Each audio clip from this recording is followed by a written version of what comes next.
I am the Tofu Golem. Please enjoy the video. You start by preparing the Steam Deck hardware and a bootable Windows 11 USB.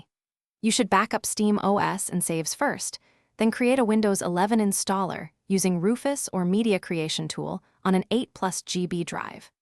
Once the USB is ready, connect a USB-C hub with keyboard and mouse, and ensure you have a target drive, an internal SSD, or a fast SD card of at least 128 GB. Now reboot into BIOS via volume down plus power to begin the install.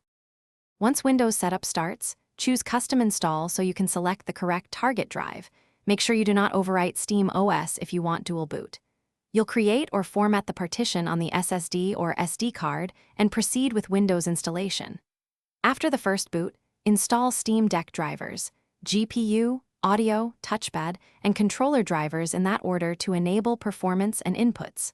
Make sure Windows Update runs. Then reboot to confirm devices enumerate and display drivers are functioning properly. You finish by installing Steam for Windows and configuring controller mappings and Steam input for a console-like experience. Then optimize power and display settings. Select balanced or high-performance profiles, enable VSync or frame limiters, and adjust battery targets to extend runtime. Once done, test games and update firmware. If you encounter boot failures or missing inputs, try reinstalling drivers, repairing the boot manager, or restoring your Steam OS backup.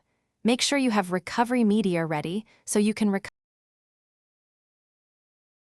Thanks for watching. Consider subscribing if we helped you today.